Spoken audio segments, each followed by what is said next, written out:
La salle entière éclata de rire lorsque la mère d'Awa frappa violemment sa canne contre le sol brillant de la réception. Regardez-la, 35 ans et toujours incapable de garder un homme. Même les petites filles trouvent un mari avant toi. Les invités tournèrent tous la tête vers Awa. Certaines femmes cachèrent leur sourire derrière leur foulard, point d'autres la regardaient avec cette pitié humiliante qu'elle détestait plus que tout. Awa sentit ses mains trembler. Son faux mari, Idriss, resta silencieux à côté d'elle. Donc c'est ça, le grand mari mystérieux. Le beau-frère éclata de rire. Donc c'est ça le grand mari mystérieux? Un chauffeur. Toute la table explosa de rire. Awa baissa lentement les yeux, incapable de supporter davantage cette humiliation. Mais soudain, le bruit de plusieurs véhicules noirs interrompit brutalement la musique du mariage. Les tambours s'arrêtèrent. Les invités se retournèrent vers l'entrée. Puis des hommes armés descendirent des voitures. Bienvenue dans les histoires inspirantes de Fatoumata. Merci de vous abonner et dites-moi en commentaire d'où vous me regardez. Bien avant les voitures noires, bien avant les gardes présidentielles, et bien avant que le nom d'Idriss Kane ne fasse trembler toute la salle de mariage. Awa Ndiaye vivait déjà une guerre silencieuse. Une guerre que personne ne voyait.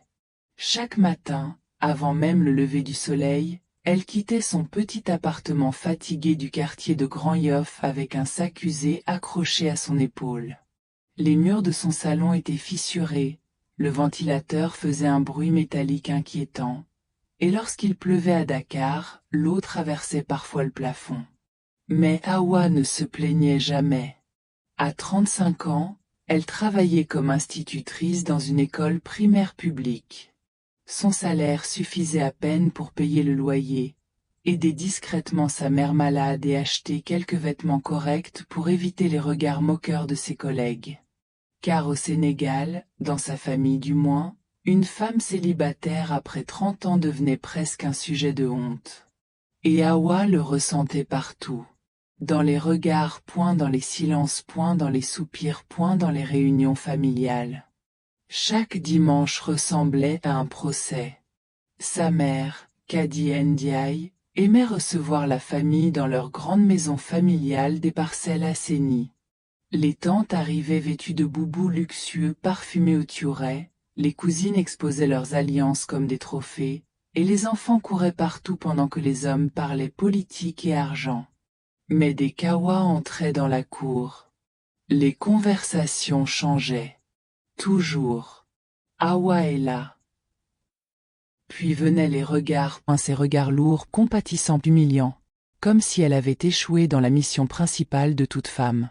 Un dimanche particulièrement douloureux, sa tante Yacine l'avait regardée de haut en bas avant de demander volontairement assez fort pour que tout le monde entende. Alors Awa, toujours personne. Quelques rires étouffés avaient traversé la table.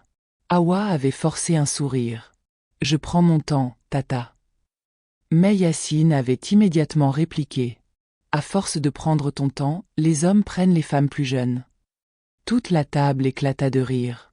Même sa propre mère n'avait rien dit. Pire encore, elle avait doucement hoché la tête. Ce jour-là, Awa avait senti quelque chose se casser à l'intérieur d'elle. Pourtant, personne ne connaissait réellement son histoire. Personne ne savait qu'à 27 ans, elle avait été fiancée à un homme qu'elle aimait profondément. Un homme nommé Moussa qui lui avait promis le mariage avant de partir travailler en Europe. Pendant 2 ans, elle avait attendu ses appels, ses messages promesses. Puis un jour, elle avait découvert sur Facebook les photos de son mariage avec une autre femme à Paris. Ce soir-là, Awa avait pleuré jusqu'à l'aube. Mais depuis cette trahison, quelque chose avait changé en elle. Elle avait cessé de croire aux belles paroles. Et surtout, elle avait commencé à avoir peur d'aimer. Mais sa famille, elle, ne voyait qu'une chose, une femme non mariée. Rien d'autre. Sa petite sœur, Fatou, représentait exactement l'opposé d'elle. Belle, extravertie, ambitieuse, Fatou allait bientôt épouser Karim Sy, un homme riche travaillant dans les marchés publics. Leur mariage était déjà considéré comme le mariage de l'année dans la famille. Kadi ne parlait plus que de ça. Les invités viendront même de l'étranger. La cérémonie sera à l'hôtel Royal. Le ministre des Transports sera présent. Mais chaque fois qu'elle parlait du mariage, son regard finissait toujours par tomber sur Awa, comme une accusation silencieuse. Puis, un soir, alors que les préparatifs du mariage remplissaient toute la maison familiale, le drame éclata réellement. Awa venait simplement déposer une enveloppe contenant une partie de ses économies pour aider aux dépenses. Elle entra discrètement dans le salon pendant que plusieurs femmes discutaient des tenues de cérémonie. Mais à peine était-elle assise que Fatou lâcha soudainement. « Maman, il faudra quand même éviter qu'Awa reste seule pendant les photos. » Le salon devint silencieux. Kadi fronça les sourcils. « Pourquoi ?» Fatou hésita quelques secondes avant de répondre. « Les gens parlent beaucoup, ça fait bizarre une grande sœur célibataire au premier rang d'un mariage. » Ces mots frappèrent Awa comme une gifle. Même les tantes semblaient gênées. Mais Kadi soupira avant de dire froidement. Elle n'a qu'à trouver un homme alors. Awa sentit ses yeux se remplir de larmes. Maman. Mais Kadi continua sans aucune pitié. Tu crois que j'aime entendre les gens demander ce qui ne va pas chez ma propre fille? Le silence devint étouffant. Puis sa mère prononça finalement la phrase qui détruisit complètement Awa. Si tu viens seule au mariage, ne m'appelle plus jamais maman. Le cœur d'Awa sembla s'arrêter. Personne ne parla. Personne ne la défendit. Et pendant quelques secondes, Awa comprit qu'au sein de sa propre famille, elle était devenue une honte vivante. Cette nuit-là, Dakar semblait plus lourde que d'habitude. Une pluie épaisse tombait sur les routes déjà encombrées, transformant les trottoirs en flaques boueuses où les lumières des voitures se reflétaient comme des éclats brisés.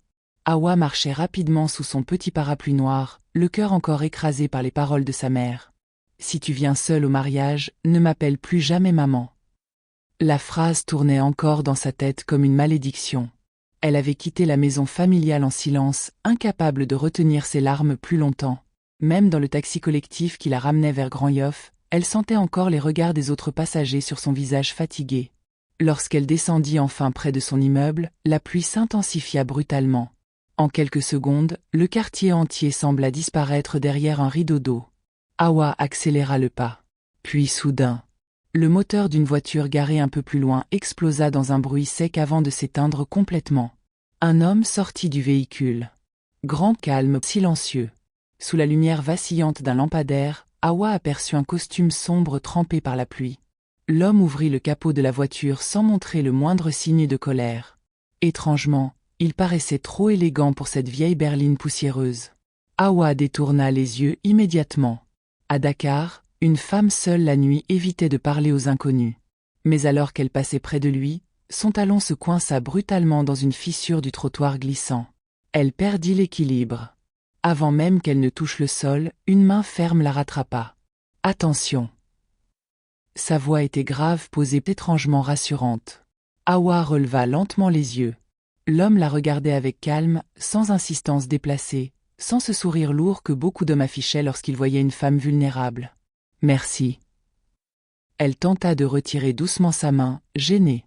Mais il remarqua immédiatement qu'elle tremblait. « Vous êtes blessé ? » « Non, et juste fatigué. » Il hocha simplement la tête. Puis, contre toute attente, il retira sa veste trempée avant de la poser discrètement sur les épaules d'Awa. Le geste la surprit. Les hommes qu'elle connaissait parlaient beaucoup point celui-ci observait. Un silence étrange s'installa entre eux tandis que la pluie frappait violemment les tôles des boutiques fermées autour d'eux. Puis Awa aperçut enfin l'intérieur de la voiture en panne. Et quelque chose attira immédiatement son attention. Le véhicule semblait vieux, mais impeccablement entretenu. Sur le siège arrière reposait un dossier officiel noir portant discrètement un symbole doré de la République. Awa fronça légèrement les sourcils. L'homme remarqua son regard et referma calmement la portière. « Un problème de travail, dit-il simplement. » Mais ce n'était pas seulement ça. Sa manière de parler, sa posture, son calme, tout chez lui semblait différent. Même sa façon de regarder les gens rappelait celle des hommes habitués à être écoutés. Puis un bruit de moto retentit derrière eux. 2 policiers s'arrêtèrent près du trottoir. L'un d'eux regarda brièvement l'homme avant de devenir soudainement très sérieux. « Bonsoir, monsieur. » Le policier sembla vouloir ajouter quelque chose. Mais l'inconnu secoua légèrement la tête. Presque imperceptiblement. Et immédiatement, le policier se tut. « Bonne soirée, murmura finalement l'agent avant de repartir sous la pluie. Hawa sentit un léger frisson traverser son corps. Ce simple échange n'avait rien de normal. L'homme soupira doucement avant de refermer le capot de sa voiture. Les moteurs et la pluie ne font jamais bon ménage. Hawa esquissa malgré elle un petit sourire. C'était la première fois de la journée qu'elle souriait réellement. « Vous êtes mécanicien ?» Il la regarda quelques secondes avant de répondre. « Pas exactement. » Encore cette réponse étrange. Toujours vague, toujours contrôlée. Puis son téléphone vibra. L'écran s'illumina brièvement dans sa main. Hawa aperçut plusieurs appels manqués affichant simplement « cabinet ». L'homme raccrocha immédiatement sans répondre. « Vous devriez rentrer, dit-il calmement. Il se fait tard. » Mais Hawa ne bougea pas. Une idée folle venait brutalement de traverser son esprit.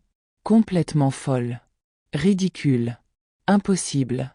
Et pourtant, les paroles de sa mère résonnaient encore dans sa tête. « Ne m'appelle plus jamais maman. » Son cœur battait violemment. Elle hésita plusieurs secondes avant de parler. « J'ai besoin de vous demander quelque chose. » L'homme releva les yeux vers elle. Silence. La pluie continuait de tomber autour d'eux comme si le reste du monde avait disparu. Hawa prit une profonde inspiration. « J'ai besoin d'un mari. » L'homme resta immobile. Aucune surprise visible sur son visage. Hawa sentit immédiatement la honte l'envahir. « Enfin, pas un vrai mariage, balbutia-t-elle rapidement. Juste pour une cérémonie. » Toujours ce calme étrange dans son regard. « Vous voulez que je prétende être votre mari ?» Elle hocha lentement la tête. Seulement 2 jours. Quelques secondes passèrent. Puis l'inconnu regarda longuement la pluie tomber sur Dakar avant de demander d'une voix presque mystérieuse. « Et si votre famille découvre la vérité ?» Hawa baissa les yeux. Il m'humilie déjà. Le silence revint. Puis, contre toute attente, l'homme tendit lentement sa main vers elle. Idriss Kane. Hawa serra sa main sans comprendre pourquoi son cœur battait soudainement encore plus vite. Et au moment précis où leurs mains se touchèrent, une voiture noire aux vitres fumées ralentit discrètement au bout de la rue avant de repartir presque immédiatement. Comme si quelqu'un venait de confirmer l'endroit exact où se trouvait Idriss Kane.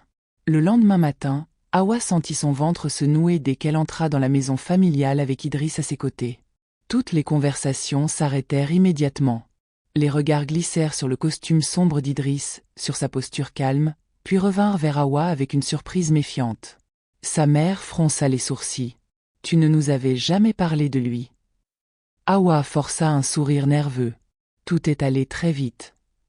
Mais avant qu'elle puisse continuer, sa tante Yacine s'approcha avec ce sourire dangereux qu'Hawa connaissait trop bien. « Ah bon ?» dit-elle doucement. « Et comment vous vous êtes rencontrés ?» Le cœur d'Hawa s'arrêta presque. Pendant une seconde, le silence devint étouffant. Elle ouvrit la bouche, mais aucun mot ne sortit. Idriss, lui, resta parfaitement calme. Il regarda la tante droit dans les yeux avant de répondre d'une voix posée. Lors d'une conférence. Hawa tourna brusquement la tête vers lui. « Une conférence ? Quelle conférence ?» demanda immédiatement Yacine, suspicieuse. Cette fois, Idriss esquissa un léger sourire. Une conférence sur l'éducation nationale. Le visage d'Hawa changea légèrement. C'était intelligent. Elle était institutrice. Le mensonge devenait crédible. Mais au fond d'elle, une seule pensée tournait désormais.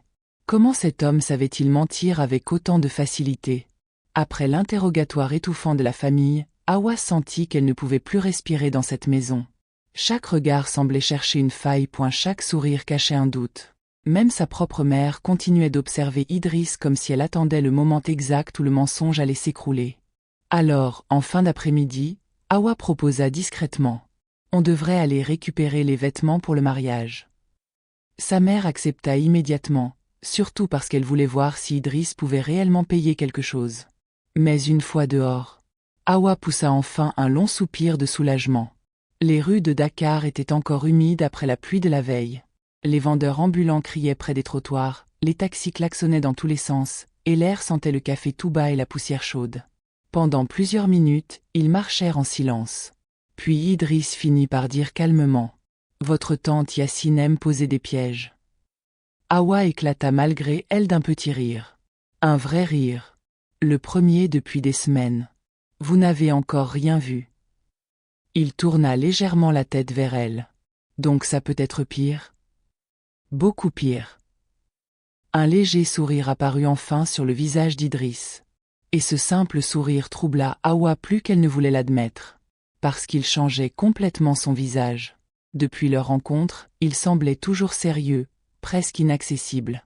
Mais là, pendant quelques secondes, il ressemblait juste à un homme normal. Ils entrèrent ensuite dans une petite boutique de costumes près du centre-ville. Le vendeur, excité à l'idée d'avoir un client élégant, sortit immédiatement ses plus beaux tissus. Pendant qu'Idriss essayait une veste noire, Hawa l'observa discrètement depuis le miroir. Tout semblait étrange chez lui. Sa manière de se tenir et sa façon de parler, même son silence paraissait important. Quand il ressortit de la cabine, le vendeur sourit largement. « Monsieur, on dirait un ministre avec ce costume. » Le cœur d'Hawa rata un battement. Mais Idriss resta parfaitement calme. « Alors espérons que personne ne me demandera de gouverner le pays. » Le vendeur éclata de rire. Même Hawa sourit. Pourtant, au fond d'elle, quelque chose continuait de lui sembler étrange. Puis le vendeur demanda. « Madame, vous validez le costume de votre mari ?» Hawa se figea légèrement. Son mari. Le mot résonna bizarrement dans son esprit. Avant qu'elle ne puisse répondre, Idriss tourna lentement la tête vers elle. Leurs regards se croisèrent.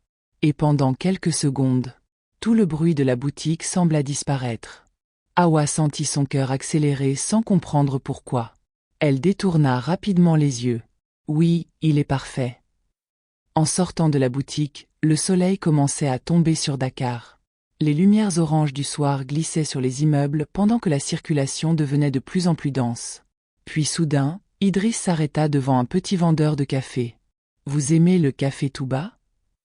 Hawa fronça les sourcils. « Tout le monde aime le café Touba. »« Pas les ministres, répondit-il calmement. Elle éclata encore de rire. Cette fois, même Idriss la regarda plus longtemps, comme s'il découvrait enfin son vrai visage derrière la tristesse.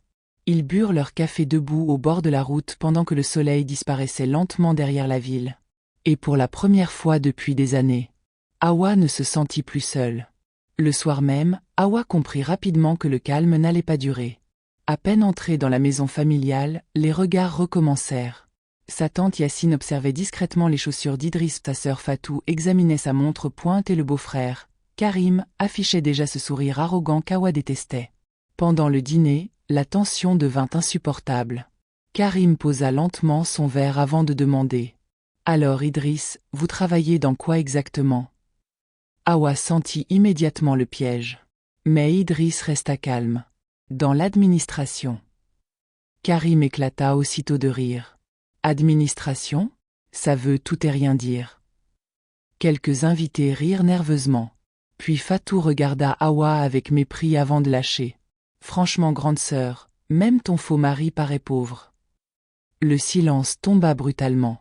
Hawa sentit son visage brûler de honte. Sa propre mère détourna même les yeux. Mais le pire arriva lorsqu'Yacine ajouta froidement.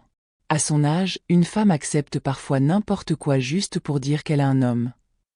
Cette fois, plusieurs invités hochèrent discrètement la tête. Et dans le regard d'Hawa, quelque chose commença lentement à se briser. Le dîner touchait presque à sa fin, mais l'atmosphère autour de la table était devenue lourde. Après les humiliations de Fatou et de la tante Yacine, Hawa n'avait presque plus parlé. Elle gardait les yeux fixés sur son assiette pendant que les autres continuaient à discuter du mariage comme si rien ne s'était passé. Seul Idriss semblait étrangement calme. Trop calme. Même Karim, pourtant habitué à dominer toutes les conversations, paraissait agacé par cette sérénité silencieuse. Puis soudain, la lumière de la maison s'éteignit brutalement. Encore une coupure, soupira quelqu'un. Quelques invités sortirent leur téléphone pour éclairer la pièce pendant que des murmures traversaient le salon. Karim se leva aussitôt. « Je vais vérifier le disjoncteur dehors. » Deux hommes le suivirent vers la cour. Quelques secondes plus tard, Hawa entendit des voix provenant de l'extérieur. Puis, le bruit d'un moteur. Une voiture de police venait de s'arrêter devant la maison familiale. Tous les regards se tournèrent immédiatement vers la fenêtre. 2 agents descendirent lentement du véhicule. Karim fronça les sourcils. Pourquoi la police vient ici? Un léger malaise traversa la pièce. Les policiers avancèrent jusqu'au portail avant d'échanger quelques mots avec un voisin. Puis l'un des agents leva brusquement les yeux vers la terrasse. Et son visage changea immédiatement. Il venait de voir Idriss. Le policier se redressa instinctivement, comme un homme surpris par la présence de quelqu'un d'important. Hawa remarqua immédiatement ce détail. Le silence s'installa dans toute la cour. L'agent monta lentement les marches menant à la terrasse sans quitter Idriss des yeux. Karim tenta de sourire. « Bonsoir agent, il y a un problème ?» Mais le policier ne regardait même plus Karim. Il fixait uniquement Idriss. Puis il ouvrit légèrement la bouche. « Monsieur. » Et brusquement, il s'arrêta, comme s'il venait de réaliser qu'il avait failli dire quelque chose qu'il ne devait pas dire. Pendant une seconde entière, personne ne bougea. Même le deuxième policier semblait nerveux. Idriss, lui, resta assis, calme, immobile. Puis il regarda discrètement l'agent avant de secouer très légèrement la tête. Un geste minuscule, presque invisible. Mais le policier comprit immédiatement. Son attitude changea aussitôt. « Excusez-nous, dit-il rapidement. Nous cherchions simplement une adresse. » Karim fronça les sourcils. « Vous êtes sûr ? » « Oui, aucune importance. » Les 2 policiers repartirent presque immédiatement vers leur véhicule. Mais avant d'entrer dans la voiture, le premier agent jeta encore un dernier regard vers Idriss. Un regard rempli d'un respect étrange. Puis ils quittèrent finalement la rue. Le silence qui suivit devint étouffant. Fatou regarda Idriss avec méfiance. Karim croisa lentement les bras. C'était bizarre. Personne ne répondit. Puis Yacine demanda froidement. « Vous connaissez la police maintenant ?» Hawa sentit immédiatement la tension remonter. Mais Idriss prit simplement son verre avant de répondre calmement. « Dans l'administration, on finit par connaître beaucoup de monde. » Encore cette réponse vague. Toujours vague. Toujours contrôlée. Karim ne semblait plus rire du tout désormais. Il observait Idriss différemment, comme s'il venait enfin de comprendre qu'il y avait quelque chose d'anormal chez cet homme. Et pendant qu'Hawa regardait silencieusement Idriss sous la lumière faible des téléphones, une question terrifiante commença lentement à grandir dans son esprit. Qui avait-elle vraiment fait entrer dans sa vie? Après le départ des policiers, l'ambiance du dîner changea complètement. Les rires avaient disparu, point même les tantes parlaient moins fort. Et au milieu de ce silence étrange, Karim observait désormais Idriss comme un homme qui venait de sentir un danger. Hawa le remarqua immédiatement. Assis au bout de la table, son beau-frère faisait tourner lentement son verre entre ses doigts sans quitter Idriss des yeux. Puis finalement, il sourit. Mais cette fois, ce n'était plus un sourire moqueur. C'était pire. Un sourire de quelqu'un qui venait de prendre une décision. « Excusez-moi une minute, dit-il calmement avant de se lever. » Hawa sentit instantanément son ventre se nouer. Karim sortit discrètement dans la cour avec son téléphone à la main. À travers la fenêtre, elle le vit parler à voix basse pendant plusieurs minutes. Puis il regarda directement vers la maison. Vers Idriss. La peur traversa brutalement le corps d'Hawa. Elle se rapprocha discrètement d'Idriss. « Je crois qu'il essaie de se renseigner sur vous. » Mais Idriss ne sembla pas inquiet. « Laissez-le. » Cette réponse calma encore moins Hawa. Quelques minutes plus tard, Karim revint dans le salon avec un visage beaucoup plus sérieux. Il s'assit lentement avant de déclarer. « C'est étrange. » Le silence retomba immédiatement. « Aucun de mes contacts ne trouve d'informations sur vous. » Hawa sentit son cœur s'arrêter. Karim continua. « Pas d'entreprise claire. Pas de profil visible. Rien. » Fatou fronça les sourcils. Comment quelqu'un peut ne laisser aucune trace? Karim regarda alors Idriss droit dans les yeux. À moins que vous cachiez volontairement votre identité. La tension devint suffocante. Et pour la première fois depuis leur rencontre, Hawa eut réellement peur de découvrir qui était Idriss Kane. Cette nuit-là, Hawa dormit à peine. Les paroles de Karim tournaient encore dans sa tête. Aucun de mes contacts ne trouve d'informations sur vous. Depuis leur rencontre, quelque chose chez Idriss semblait faux. Non, et pas faux. Caché. Comme si cet homme vivait volontairement derrière un masque. Et le plus troublant, c'était son calme. N'importe qui d'autre aurait paniqué face aux soupçons de Karim. Mais Idriss, lui, semblait déjà habitué à être observé. Le lendemain matin, la maison familiale était déjà en agitation à cause des préparatifs du mariage. Des couturières circulaient entre les chambres, des cartons de décoration encombraient le salon, et les tantes criaient des ordres dans toute la cour. Hawa cherchait Idriss partout. Puis finalement, Fatou lui lança sèchement. « Ton mari est sorti très tôt. » Ces mots lui firent encore étrange. « Ton mari ?» Hawa attrapa discrètement son téléphone avant de sortir dans la rue. Quelques minutes plus tard, elle aperçut enfin Idriss près d'un grand hôtel du centre-ville. Mais lorsqu'elle s'approcha, elle s'arrêta net. Une voiture noire luxueuse venait de s'arrêter devant lui. Pas une voiture ordinaire. Une berline haut de gamme aux vitres fumées, identique à celles utilisées par les hauts responsables politiques. Le chauffeur descendit immédiatement avant d'ouvrir respectueusement la portière arrière. Hawa sentit son souffle se couper. Idriss échangea quelques mots rapides avec l'homme. Puis le chauffeur lui tendit discrètement une enveloppe épaisse. Et pendant ce bref mouvement, quelque chose glissa légèrement sous la veste d'Idriss. Un badge officiel. Doré. Avec le symbole de la République. Le cœur d'Hawa commença à battre violemment. Elle resta figée derrière un kiosque sans comprendre ce qu'elle regardait réellement. Quelques secondes plus tard, le chauffeur sembla remarquer quelque chose. Son regard balaya rapidement la rue. Puis il se pencha immédiatement vers Idriss avec inquiétude. Idriss tourna légèrement la tête. Et leurs regards se croisèrent. Hawa sentit immédiatement qu'elle venait de voir quelque chose qu'elle n'aurait jamais dû voir. Mais contre toute attente, Idriss ne sembla ni en colère ni surpris. Il marcha calmement jusqu'à elle. Toujours cette maîtrise étrange. « Vous me suiviez ?» Hawa secoua rapidement la tête. « Non, enfin, je... » Mais elle n'arrivait plus à réfléchir. Ses yeux restaient fixés sur la voiture noire derrière lui. Puis sur le chauffeur. L'homme semblait extrêmement nerveux. Comme s'il craignait qu'Hawa découvre quelque chose d'important. « Qui êtes-vous exactement ?» demanda-t-elle enfin d'une voix basse. Le silence tomba quelques secondes entre eux. Puis Idriss répondit simplement. « Quelqu'un qui préfère rester discret. » Encore cette réponse.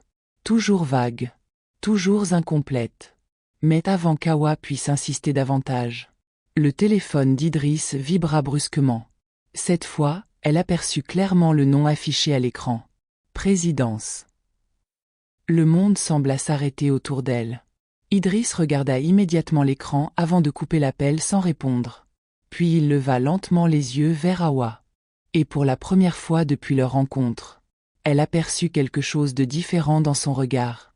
Pas de la peur, pas de la colère, mais une fatigue profonde, comme celle d'un homme portant un poids immense depuis très longtemps. Puis il déclara calmement. « Vous devriez arrêter de poser certaines questions, Hawa. » Et sans ajouter un mot, il remonta dans la voiture noire, laissant Hawa seule au bord de la route, avec le sentiment terrifiant que le faux mari qu'elle avait engagé n'était peut-être pas seulement un homme puissant, mais quelqu'un capable de bouleverser toute sa vie. Toute la journée, Hawa resta silencieuse. Même pendant les derniers préparatifs du mariage, elle parlait à peine. Les voix autour d'elle semblaient lointaines, étouffées par les pensées qui tournaient sans arrêt dans sa tête. Présidence. Ce mot refusait de la quitter. Qui était réellement Idriss Kane? Pourquoi des policiers semblaient-ils le reconnaître? Pourquoi roulait-il dans une voiture utilisée par les hauts responsables de l'État? Et surtout, pourquoi un homme aussi puissant acceptait-il de jouer le rôle du mari d'une femme comme elle? Cette dernière question était celle qui lui faisait le plus mal. Une femme comme elle. Le soir venu, la maison familiale finit enfin par se calmer. Les tantes étaient parties dormir. Fatou continuait d'essayer ses bijoux devant un miroir, et sa mère donnait encore des ordres aux domestiques dans la cour. Hawa, elle, sortit discrètement de la maison. Elle avait besoin d'air. Le bruit lointain des voitures remplissait les rues de Dakar pendant qu'elle marchait lentement jusqu'à une petite terrasse presque vide près de la corniche. L'océan était noir sous le ciel nocturne. Le vent transportait l'odeur du sel et du sable humide. Et pendant quelques secondes, Hawa eut enfin l'impression de pouvoir respirer. Je me demandais où vous étiez. La voix d'Idriss la fit sursauter légèrement. Il s'approcha calmement avant de s'asseoir à côté d'elle sans attendre de réponse. Toujours cette présence étrange, point silencieuse, point maîtrisée. Hawa fixa l'horizon sans parler. Puis elle murmura finalement. « Vous auriez dû refuser. » Idriss tourna légèrement la tête vers elle. « Refuser quoi ? » « Cette histoire. » Sa voix tremblait légèrement. « Vous ne comprenez pas dans quoi vous êtes entré. » Le silence retomba entre eux. Puis Idriss demanda doucement. « Alors expliquez-moi. » Ces mots brisèrent quelque chose en elle. Pendant des années, personne ne lui avait réellement demandé ce qu'elle ressentait. Les gens parlaient à sa place, décidaient pour eux, elle la jugeait. Mais personne n'écoutait. Hawa baissa lentement les yeux vers ses mains. « Vous savez ce que c'est, d'être regardé comme un échec vivant ?» Idriss ne répondit pas. Il la laissa continuer. Et cette fois, elle ne réussit plus à retenir ce qu'elle portait depuis trop longtemps. « Quand j'étais plus jeune, ma mère disait toujours que j'étais la plus intelligente de ses filles. » Un petit sourire triste traversa son visage. Elle disait que je deviendrais quelqu'un d'important. Le vent fit bouger doucement son foulard pendant qu'elle parlait. Mais dans cette famille, une femme peut avoir des diplômes, travailler, aider tout le monde. Sa voix se brisa légèrement. Si elle n'a pas de mari, tout ça ne vaut rien. Ses yeux commencèrent à briller sous les lumières lointaines de la ville. Au début, j'essayais d'ignorer les remarques. Elle esquissa un rire amer. Les tantes, les voisins, les collègues, tout le monde demande toujours la même chose. Elle leva lentement les yeux vers Idriss. Alors, c'est pour quand le mariage ? Le silence autour d'eux devenait de plus en plus lourd. Puis un jour, les gens arrêtent de poser la question. Pourquoi ? Demanda doucement Idriss. Hawa sourit tristement. Parce qu'il commence à penser qu'il y a quelque chose qui ne va pas chez vous. Ces mots semblèrent lui coûter énormément. Elle détourna rapidement le regard vers l'océan. Vous voulez savoir pourquoi j'accepte leurs humiliations ? Idriss resta silencieux. Alors Hawa continua d'une voix plus fragile encore. Parce qu'une partie de moi pense qu'ils ont peut-être raison. Le cœur d'Idriss sembla se serrer légèrement. Mais il ne l'interrompit pas. J'ai aimé quelqu'un autrefois. Pour la première fois depuis le début de leur conversation, sa voix trembla vraiment. Il s'appelait Moussa. Le nom sembla douloureux à prononcer. Je croyais qu'il allait devenir mon mari. Ses yeux se remplirent lentement de larmes. Je lui faisais confiance plus qu'à moi-même. Le bruit des vagues couvrit quelques secondes son silence. Puis elle continua. Quand il est parti en France, il m'appelait tous les jours. Un petit sourire triste traversa ses lèvres. Il disait qu'il travaillait pour préparer notre avenir. Sa respiration devint plus difficile. Pendant 2 ans, j'ai attendu. Elle ferma brièvement les yeux. 2 ans. Puis finalement, elle murmura. J'ai découvert son mariage sur Facebook. Le silence qui suivit sembla immense. Hawa essuya rapidement une larme avant de reprendre. Toute ma famille l'a appris avant moi. Sa voix se brisa complètement cette fois. Les gens me regardaient avec pitié dans le quartier. Elle baissa lentement la tête. Je crois que c'est ce jour-là que quelque chose est mort à l'intérieur de moi. Le vent soufflait plus fort désormais. Mais Hawa semblait incapable de s'arrêter. Comme si toutes ces années de douleur sortaient enfin. Après ça, je me suis concentrée sur le travail. J'ai aidé ma mère financièrement. J'ai payé les études de Fatou. J'ai sacrifié beaucoup de choses. Un rire faible lui échappa. Et maintenant, la même sœur que j'ai aidée a honte de moi. Ses épaules commencèrent doucement à trembler. Vous savez ce qui fait le plus mal ? Idriss la regardait sans détourner les yeux. Hawa murmura alors la phrase qu'elle gardait enfouie depuis des années. J'ai commencé à croire que personne ne pourrait jamais m'aimer assez pour rester. Ces mots détruisirent complètement le peu de force qui lui restait. Les larmes coulèrent enfin librement sur son visage. Elle tenta de les cacher rapidement. Désolée. Mais Idriss secoua lentement la tête. Et pendant quelques secondes, il la regarda comme personne ne l'avait regardée depuis très longtemps. Sans jugement, sans pitié, sans moquerie. juste avec une attention silencieuse. Puis il déclara calmement. Votre famille vous a convaincu que votre valeur dépendait du regard des autres. Hawa essuya ses larmes sans répondre. Alors Idriss ajouta doucement. Mais les gens qui vous humilient autant ont souvent peur de ce qu'ils ne comprennent pas. Elle releva lentement les yeux vers lui. Le vent faisait bouger légèrement ses cheveux pendant qu'il continuait. Vous êtes encore debout malgré tout ce qu'on vous a fait subir. Sa voix resta calme, point presque douce. Les personnes faibles ne survivent pas à ça. Hawa sentit quelque chose se serrer dans sa poitrine, parce que pour la première fois depuis des années, quelqu'un voyait enfin sa douleur sans la transformer en honte, et sans qu'elle ne comprenne pourquoi. La présence d'Idriss commençait lentement à réparer des blessures qu'elle croyait impossibles à guérir. Le jour du mariage arriva enfin. Dès l'aube, l'hôtel royal de Dakar était déjà envahi par les invités, les décorateurs et les équipes de sécurité privées. Des voitures luxueuses s'alignaient devant l'entrée pendant que des serveurs traversaient le hall avec des plateaux dorés. Tout respirait l'argent, point le prestige, point l'apparence. Et au milieu de ce luxe éclatant, Hawa avait l'impression d'étouffer. Assise devant le miroir de la suite réservée aux femmes de la famille, elle observait silencieusement son reflet pendant qu'une maquilleuse ajustait son foulard beige. Ses mains tremblaient légèrement. Parce qu'aujourd'hui, le mensonge pouvait mourir.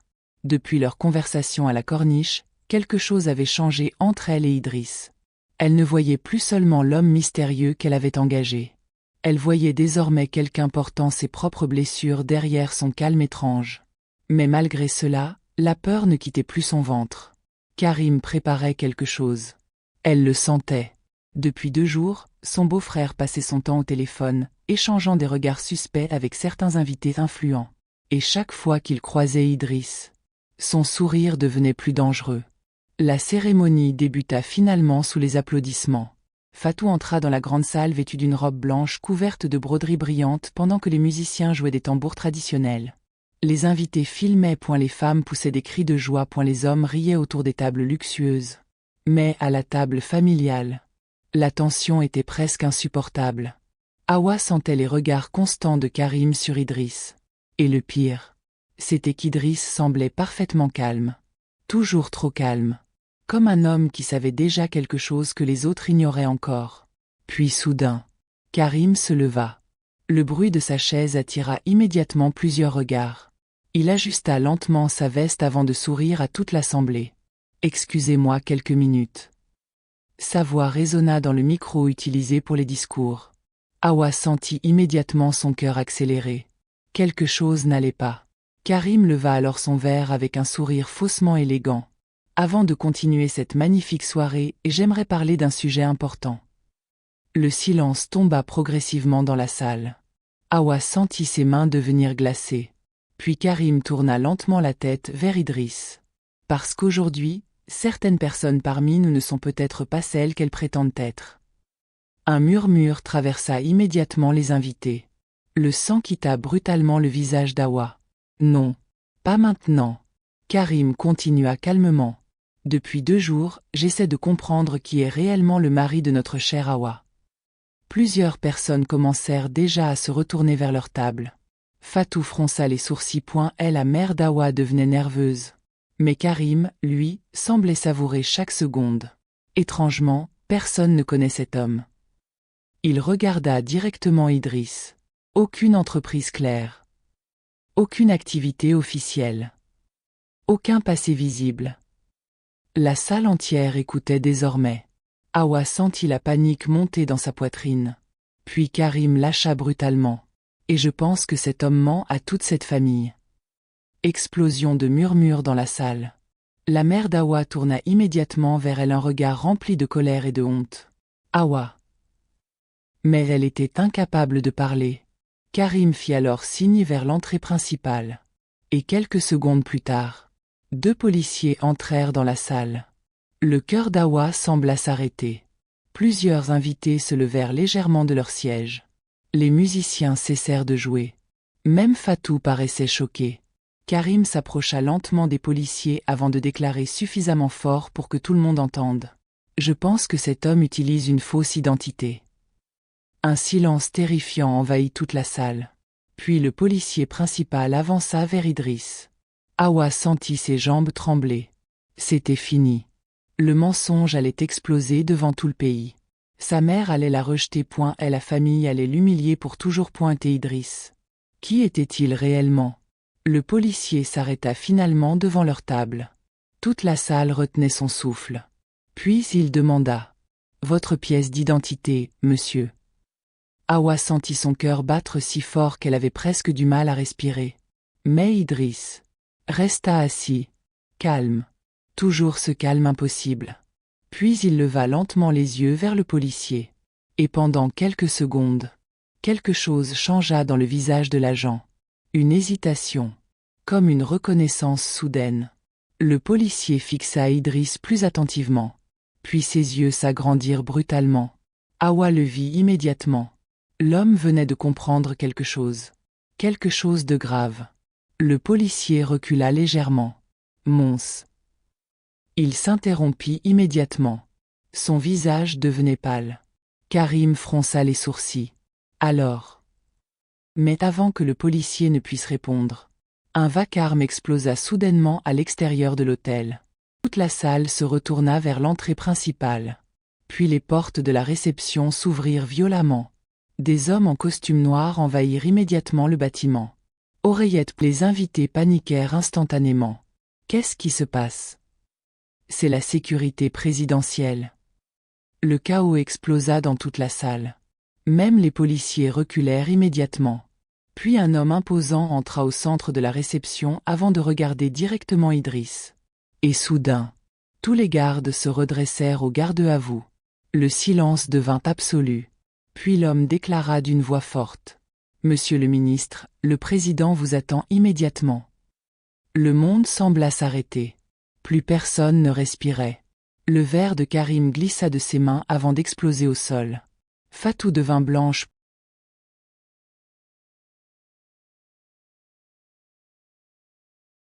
La tante Yassine ouvrit la bouche sans réussir à parler.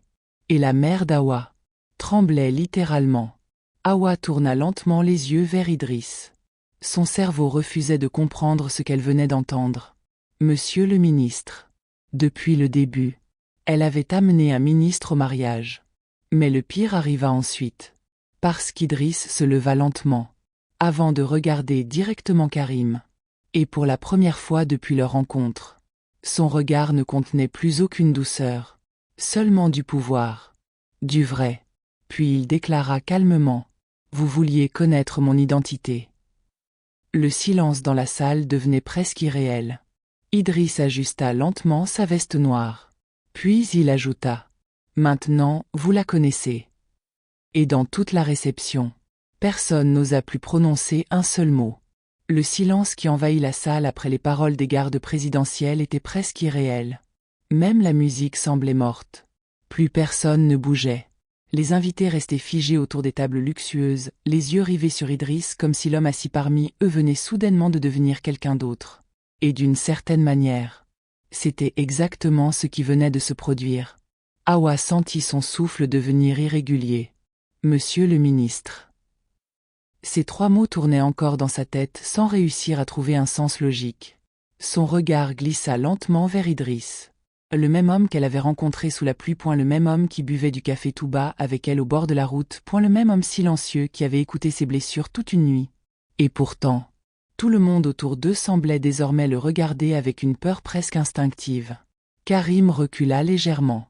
Pour la première fois depuis le début du mariage, son arrogance avait disparu. Son visage était devenu pâle. « Monsieur, le ministre. » Sa voix tremblait légèrement. Mais Idriss ne répondit pas immédiatement.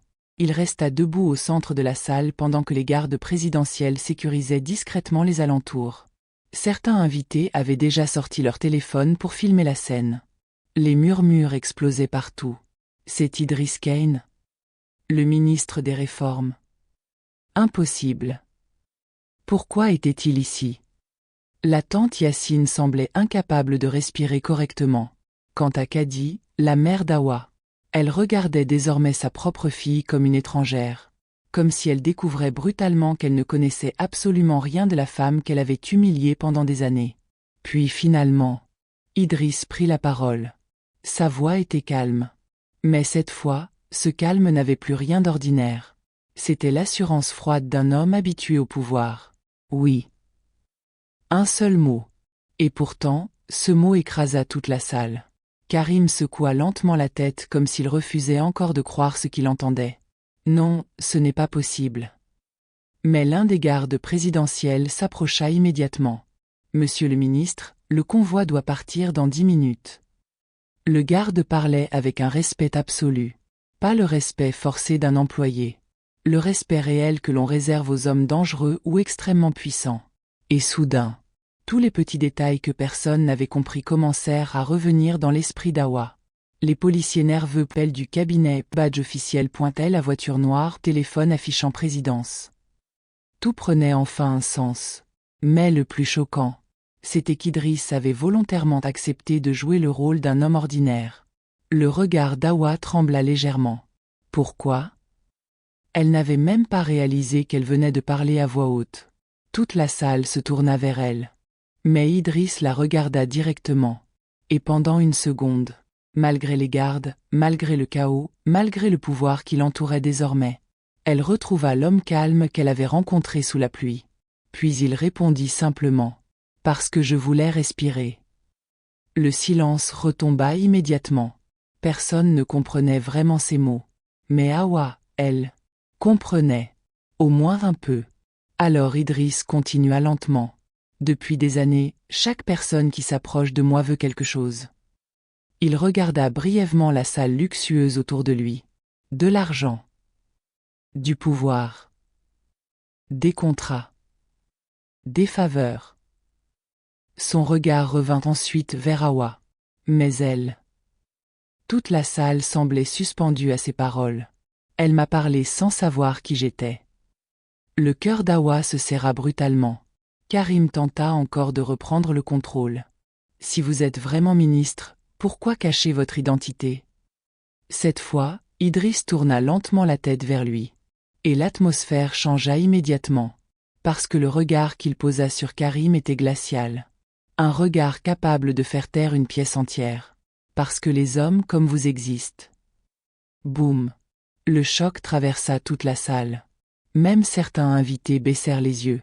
Karim ouvrit légèrement la bouche sans réussir à répondre. Puis Idriss avança lentement vers lui. Chaque pas semblait alourdir le silence. Vous jugez les gens uniquement par l'argent. Les vêtements. Le statut. Sa voix resta parfaitement contrôlée. Mais justement, c'était ce calme qui devenait terrifiant. Vous avez humilié Awa pendant des années simplement parce qu'elle n'était pas mariée. La mère d'Awa baissa immédiatement les yeux. Les tantes semblaient désormais honteuses. Mais Idriss ne s'arrêta pas. Pourtant, il regarda toute la famille. C'est elle qui possède plus de dignité que beaucoup de personnes dans cette salle. Ces mots frappèrent Awa plus violemment que toutes les humiliations précédentes. Parce que personne et jamais ne l'avait défendu ainsi. Les yeux de Kadi commencèrent lentement à se remplir de larmes. Mais le véritable coup final arriva quelques secondes plus tard. Un autre homme en costume entra rapidement dans la salle avant de s'approcher discrètement d'Idriss. « Monsieur le ministre, nous avons également les documents concernant 6 constructions. » Le visage de Karim changea immédiatement. Complètement. Awa sentit la peur traverser brutalement son beau-frère. Idriss prit calmement le dossier sans quitter Karim des yeux. Puis il déclara. « Intéressant. » Karim tenta aussitôt de parler. « Monsieur le ministre, je peux expliquer. » Mais Idriss l'interrompit immédiatement. « Les explications se feront avec la brigade financière. » Explosion totale dans la salle. Les invités commencèrent à murmurer encore plus fort. Fatou devint blanche. « Karim, de quoi il parle ?» Mais Karim ne répondait plus. Il semblait sur le point de s'effondrer. Puis Idriss referma lentement le dossier avant de déclarer « Le détournement d'argent public est un crime grave. » Cette phrase détruisit définitivement le peu d'autorité qu'il restait à Karim.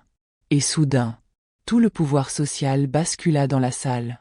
Quelques minutes plus tôt, Awa était encore la femme célibataire humiliée par sa famille. Maintenant, les mêmes personnes qui la méprisaient regardaient Idriss avec peur. La regardaient, elle, avec un respect nouveau. Un respect n'est non pas de l'amour, mais du pouvoir. Et c'est précisément ce qui brisa le cœur d'Hawa. Parce qu'au fond d'elle, elle comprenait désormais une vérité douloureuse. Les gens qui l'avaient humiliée n'avaient jamais réellement voulu connaître sa valeur. Ils avaient simplement attendu qu'un homme puissant leur montre qu'elle en avait une. Après la révélation d'Idris Kane, plus rien dans la salle n'était pareil. L'atmosphère luxueuse du mariage avait complètement disparu, remplacée par une tension lourde où chacun semblait soudainement mesurer ses paroles. Les invités qui riaient encore quelques minutes plus tôt parlaient maintenant à voix basse. Certaines personnes évitaient même de regarder Idris directement. Mais ce qui frappa le plus Hawa, ce fut le changement brutal de sa propre famille. Sa tante Yassine, autrefois si arrogante, s'approcha la première avec un sourire nerveux. « Hawa, pourquoi tu ne nous as rien dit ?» Hawa resta silencieuse. Parce qu'au fond d'elle, la question sonnait faux. Pendant des années, cette même tante n'avait jamais essayé de comprendre sa douleur. Et maintenant, elle lui parlait presque avec respect. Yassine continua maladroitement. « Tu sais, nous voulions juste ton bonheur. » Hawa sentit une colère froide traverser son cœur. Son bonheur? Était-ce ça qu'ils appelaient le bonheur lorsqu'il l'humiliait devant toute la famille? Lorsqu'il la regardait comme une femme inutile? Avant qu'elle ne puisse répondre, sa mère arriva lentement vers elle. Kadi semblait avoir vieilli en quelques minutes seulement. Ses yeux étaient rouges. Pour la première fois depuis très longtemps, elle ne ressemblait plus à cette femme dure obsédée par le regard des autres. Elle ressemblait juste à une mère honteuse. « Hawa !» Sa voix tremblait. Mais Hawa baissa immédiatement les yeux. Parce qu'une partie d'elle avait attendu ce moment pendant des années. Et maintenant qu'il arrivait enfin, la douleur était encore là. Kadi prit doucement ses mains. « Je suis désolée. » Ces mots frappèrent Hawa comme un choc. Sa mère ne s'excusait jamais. Jamais. Autour d'elle, plusieurs tantes observaient la scène avec malaise. Puis Kadi murmura. « J'ai laissé les gens me faire croire qu'une femme sans mari avait moins de valeur. » Des larmes glissèrent lentement sur son visage. « Et j'ai oublié que tu étais déjà une femme exceptionnelle. » Hawa sentit immédiatement ses propres yeux se remplir. Mais avant qu'elle ne puisse répondre, un mouvement brutal attira toute l'attention de la salle. Karim, le beau-frère arrogant, semblait complètement paniqué désormais. Il parlait rapidement au téléphone tout en essuyant la sueur sur son front. Les invités l'observaient maintenant comme un homme déjà condamné. Fatou s'approcha de lui, tremblante. « Karim, dis-moi que ce n'est pas vrai. » Mais il évita son regard. Et pour la première fois, l'homme qui avait humilié Hawa devant tout le monde semblait plus faible qu'elle. Le contraste était presque irréel. Puis Idris s'approcha calmement d'Hawa. Instantanément, plusieurs personnes se redressèrent. Même les tantes reculèrent légèrement. Mais Idris ne regardait personne d'autre qu'elle. « Vous allez bien ?» Cette simple question bouleversa davantage Hawa que toute la soirée. Parce qu'au milieu du chaos, au milieu du pouvoir, au milieu de la peur, il continuait encore à la regarder comme une personne. Pas comme un symbole, pas comme une honte, pas comme une femme à juger. Juste comme Hawa. Et pour la première fois depuis des années, elle sentit enfin le poids de l'humiliation quitter lentement ses épaules. 3 jours après le mariage, Dakar semblait avoir déjà transformé l'histoire en légende. Partout, les gens parlaient du scandale du mariage Ndiaye, des vidéos circulaient sur les réseaux sociaux, on y voyait les gardes présidentiels entrant dans la salle, Karim perdant son sang-froid, les invités paniqués, et surtout, Idris Kane révélant enfin son identité. La famille d'Hawa, elle, était devenue étrangement silencieuse. Les tantes n'osaient plus la critiquer, sa mère lui parlait désormais avec une douceur presque maladroite, Fatou semblait honteuse chaque fois qu'elle croisait son regard. Mais malgré tout cela, Hawa ne se sentait pas heureuse. Depuis le mariage, Idris avait disparu. Plus de voitures noires, plus d'appels, plus de messages. Comme si tout ce qu'ils avaient vécu ensemble n'avait été qu'un rôle temporaire. Et cette idée lui faisait plus mal qu'elle ne voulait l'admettre. Ce soir-là, assise seule sur la petite terrasse de son appartement à Grand Yoff, Hawa observait les lumières lointaines de Dakar pendant que le vent chaud faisait bouger doucement ses rideaux. Puis soudain, on frappa à sa porte. Elle fronça légèrement les sourcils. À cette heure-ci, lorsqu'elle ouvrit finalement, son cœur s'arrêta presque. Idris était là. Mais cette fois, sans costume officiel, sans garde, sans voiture présidentielle, simple chemise sombre, Jean noir, visage fatigué, juste Idriss. Pendant quelques secondes, aucun des deux ne parla.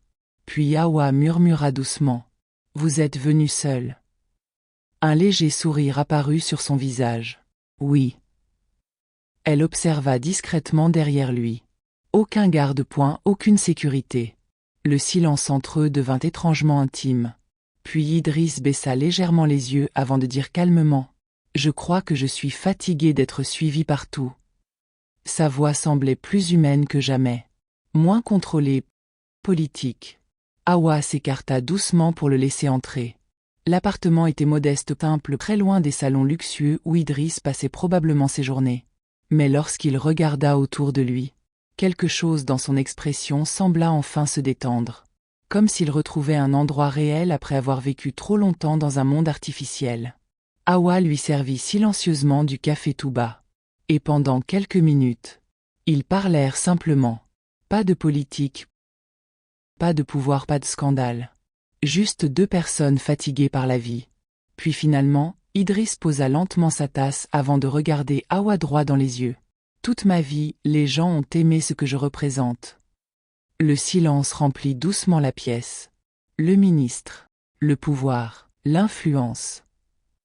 Sa voix devint plus basse. Mais vous. Il esquissa un léger sourire triste. Vous avez parlé à l'homme avant de connaître le ministre. Hawa sentit son cœur se serrer doucement. Puis Idriss ajouta. Et je crois que c'est devenu dangereux pour moi. Elle fronça légèrement les sourcils. Dangereux. Cette fois, il la regarda plus longtemps, avec cette sincérité calme qu'elle n'avait encore jamais vue complètement dans ses yeux. Puis il murmura finalement. Parce que je ne veux plus faire semblant avec vous. Le silence devint presque irréel. Au loin, les bruits de Dakar continuaient de vivre derrière les fenêtres ouvertes. Mais dans ce petit appartement, le monde semblait s'être arrêté. Puis Idriss tendit doucement sa main vers elle. Et cette fois, ce n'était plus un ministre puissant qui se tenait devant Hawa Ndiaye. C'était simplement un homme fatigué du pouvoir, qui demandait enfin la permission d'être aimé pour lui-même.